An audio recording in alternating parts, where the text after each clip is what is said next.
Assalomu alaykum. Kitap o'qishman beri avlodlar torbetiga xush keldingiz. Mikrofon oldida Nuriya Rahman.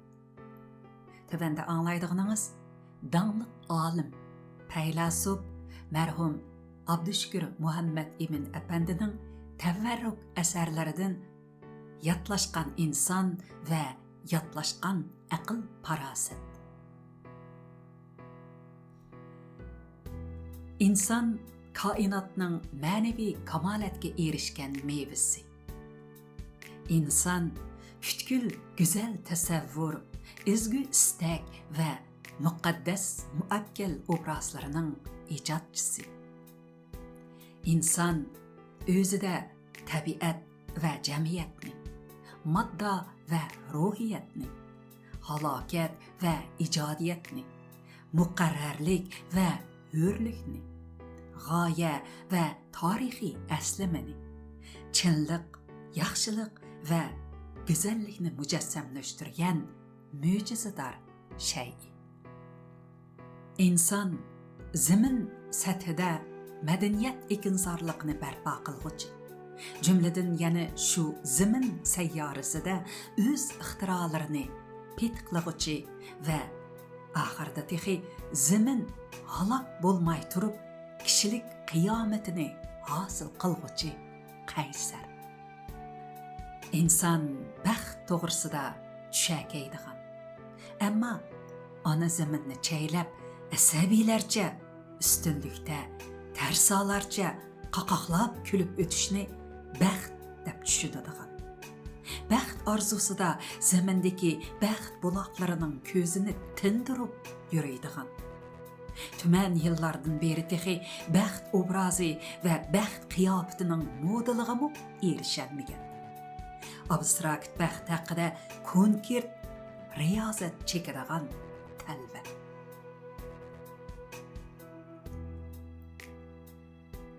İnsan iblis qabahatiga qarshi jang ochgan yakbi, ilohiy muqaddaslikni o'z nafsiga yan qilgan shayton. U saxtalarga qarshi ilm fan haqiqatlarining chirag'ini parlaguchi zaki. Shuningdek, o'zini o'zi to'qib chiqqan o'ydirumlari bilan bazlab yurguchi xudbin. Uning aql parasti uning nadonliqidan iborat kiris yog'ichiga Isodak maqlangan. Dar haqiqat, inson yatlashgan, o'zining insoniy mohiyatidan yuz o'rgan.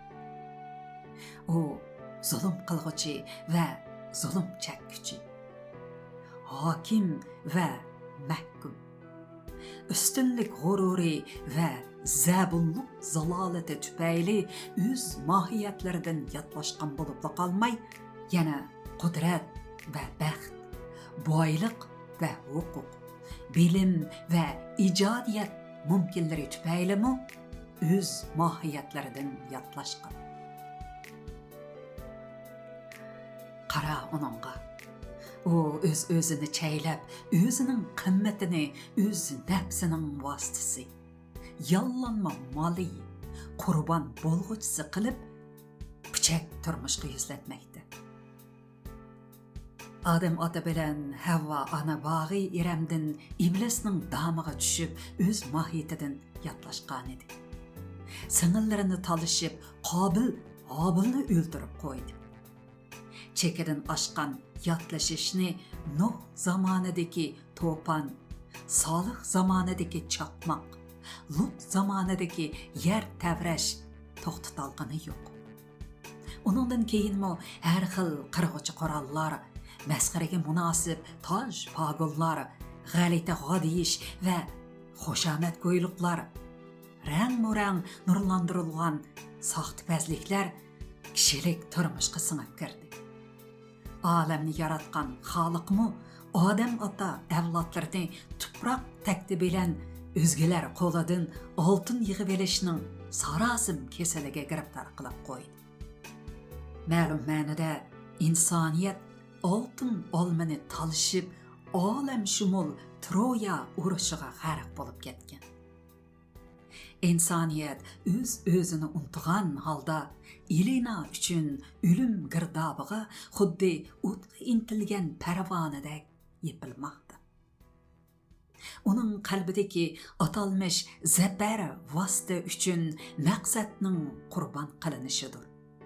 İnsan öz nafsi üçün katta zafer tantanlar ichida eng yatlashgan toj pog'illarni taqib, hozirgi zamon totem ma'butlari bo'lishib oldi. Ulug' deb atalgan tantanalik ibora ibtidoiy insonning vahima oldida qo'rqib titrishidan hosil bo'lgan edi. Dahshatli kalkin suvlari bilan kishilar yo'lini to'sib yotgan egiz tog', o'tliq cho'llar, guldirmama, chaqmoq va bo'ron ulug' hisoblanadi. Oddiy insonni jismoniy va ruhiy jihatda poymal, hatto halok qilib etadigan qudrat ulug' iborasi bilan izohlanadi. Yahuz va qonpirab turadigan bu iboraga muyassar bo'lish uchun oddiy insonlikdan alohida yodlashishi kerak edi. Tarix ulug'liq muqomi bilan yodlashishni to'g'ri tanasib qilib qo'ygan. Chingizxonning ulug'ligi Lena daryosidan Dinbergicha, dashti qichoqdan Ilam egizligigacha kang ketgan zaminni qon bilan shalpar matodek bo'ygandan keyin barqaror bo'ldi.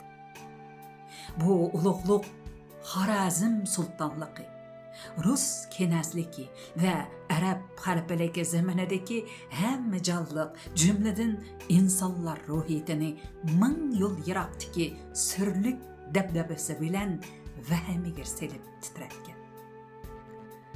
Vaholanki yotlashgan insoniyat bundaq cho'ng kichik ulug'larni hamisha yasab chiqarib, ularga xuddi o'z qo'lida yasagan loy butqa cho'qingandek sajda qilib kelmoqda. Ularning nazarida bundaq yotlashish adab. Uningga o'zlik sho'lisini tushirish oljiganlik hisoblanadi. Aql farosat mavjudlikning o'z-o'zini sezish va bilish malakasidan iborat. U insonning insonlik iqtidor va xosiyatlarining uli va asosiy xazinasi. Uningsiz inson to'g'ridan to'g'ri hayvondir. Ammo yotlashgan insonning aql farosatimi yotlashgan. U insoniy mohiyatlarni ko'ra olmaydigan, insonning o'z-o'ziga maqsadorlik qimmatini anqira olmaydigan, noqul insonning ko'z oldidagi nafsoniy manfaatlari bilan kibrlik dabdabalari uchun tinimsiz harakatlanadigan hisobot cho'tiga o'xshash bir xil iqtidordan iborat. Aql farosat insonning davomli yotlashib berishiga yo'l boshlig'uchi ezitqaga aylangan. U hiylagarlik, hasadxo'rlik, mug'ambarlik shaklidim. Shuningdek, ixtiro va ijodiyat, savdo va tijorat qonuniyatlarini izdinish ko'rinishidim. Taqvodor yoki salobatlik diniy izzat yoki diplomatik mahorat ta'rizidimu yotlashgan insonga xos yotlashgan. U xuddi arab tilidagi aql iborasining etnomologiyasiga o'xshab qolgan. Arab tilida aql tugining cho'likini uning cho'kkan vaqtidagi putiga bostirib bog'lab, uni qo'zg'alolmas qilib qo'yishga qartilgan edi. Abu Rayhan Bruniyning bugungi tadbiri tufayli ati yana tadbir qilishga hojat qolmagan kishi aqlliqdir degan bir jumla so'zimi aqlning o'ziga manfaatlik ishtiki chivarligiga, ustonligiga qartilgan bo'lib, yanala yotlashgan insonning yotlashgan aql farosatini ko'rsatdi. Shundoq insoniyat toki o'z-o'zini butkul tarixiy faoliyatning markazi va maqsadi qilmoqchi. Toki o'zining ijtimoiy muhitini va uning yer sharida yashash sharoitining asosi bo'lgan tabiiy muhitini o'zining sog'lom, oqilona turmushiga loyiqlashtiradigan tafakkur, qurilma va faoliyat to'riga aylantirmoqcha yatlashgan holatdan xalos bo'lolmaydi. Boshqacha aytganda, oqilona, normal, sog'lom, ma'rifatlik, g'oyaviy kishilik turmushiga ega bo'lolmaydi. Bu yerda inson ruhiyatining insonlashishi, boshqacha aytganda, inson ruhiyatining sog'lomlashishi va inson ruhining poklanishi alohida ahamiyatga ega. Bu inson aql parosatining fikr shakllari, muhokama usullari, xalqaro tadbir yig'inlari, fan texnika kashfiyotlari, kishilik munosabatlari, diniy va milliy ko'zqarashlarni, shundaqla pul, boylik, qurol, yaroq, hokim mutlaqlik va birtaraflamilik nizolarni cho'ridimay, faqat inson qimmati va uning bir butun baxt saodati bilan ijtimoiy kamolatini markaziy o'q va eng oliy o'lcham qilish lozimligini taqozo qiladi. Aytish kerakki, inson o'z mohiyatiga qaytish orqali haqiqiy insonparvarlik mazmuniga to'yingan, aql farosat orqali o'zini kontrol qilib, adabga qaytib, ijtimoiy kamolatga, porloq kelgusiga erishishi mumkin. Bu oddiy reallikda o'simlikni asrash, hayvon turlarini saqlab qolish, yer, suv, havo muhitini normallashtirish, nopus va nomrodlikni tizginlash, hokim mutlaqlikni bekor qilish, milliy diniy adovatlarni yo'qotish, inson nasli, sog'lomligi va ruhini afzallashtirish, ma'arif va fan madaniyatni nuqul insoniyatning kamal tepishiga xizmat qildirish qatorliq jihatlarda ifodalanishi lozim. İnson davomliq yotlish orqali o'z nafsi mantiqsi bo'yinturuqida fikr va faoliyat qilish hisobiga shundoq yotlashgan taraqqiyotlarga erishishi mumkinki, bu inson hayotining jonsiz tashqi muhiti, ya'ni yer, suv, havoning bulg'anishi va inson hayotining jonliq tashqi muhiti, ya'ni o'simlik, hayvonot dunyosining yashashga ilojisiz holatga tushishi bilan yuz beradigan haqiqiy qiyomatdan iborat. Oldimizda bundaq ikki fikr qatlami turibdi. Birinchi, inson ikki qatlam bo'lib, biri yotlashgan, terakchilik dalasida tamtirab yurgan inson. Yana biri shu holatdagi insonga yoshiringan insoniy mohiyat. Nurg'un qalb ko'zi ichilmagan kishilar bu inson ichidagi insonni ko'rolmaydi. Hatto bu haqdagi fikrlarni falsafalik so'z o'yini deydi.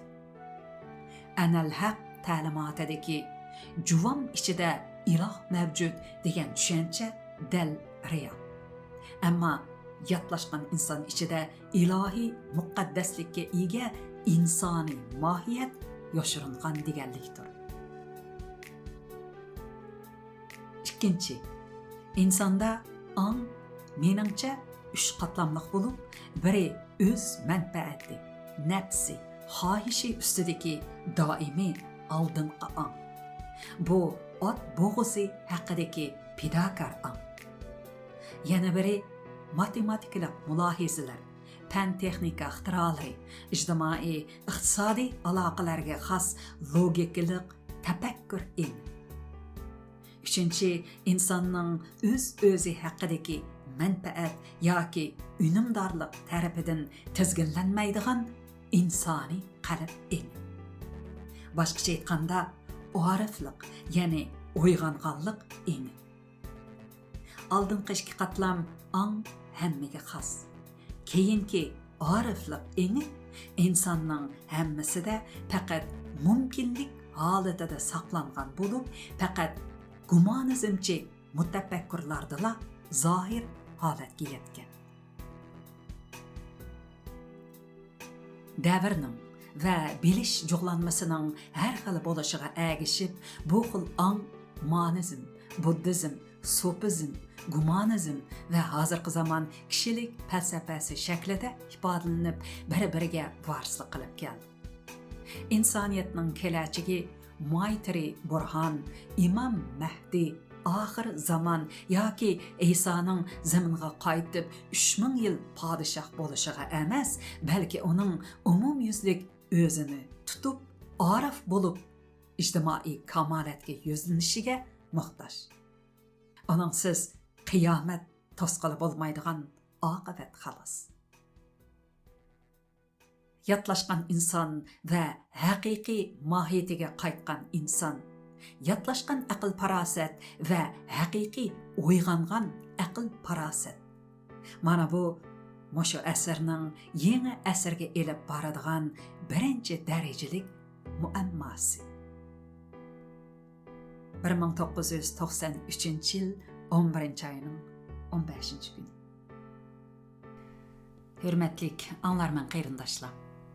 Yuqorida dangliq faylasuf mərhum Abdüşkür Muhammad Eminning Uyg'urlarda islom madaniyati nomli kitobiga kirgizilgan Yatlashgan inson va yatlashgan aql parosat nomli maqolani angladinglar. Oxirida mərhum olimimizning bir parcha ruboyisini hozirlarga sunaman. Qismeti qamus hayotning har beti rohat manga. Mayli qayg'u, mayli shodlik, kelgini omad manga. Bo'lsigara qalbingda hikmat, qilg'usi jutni bahor. Bo'lmasa qalbimda hikmat, omadim ofat manga. Mikrofon oldida Nuriya Rahman. Kirishtirgan muzikani qizim Dilfuruz Xani ishlagan. 2025 yili may janvada unga elinib tayyorlandi. Hurmatlik anglarman qeyrindoshlar. Kelar qitimliq programmamizda ko'rishaylik. Aman bo'laylik.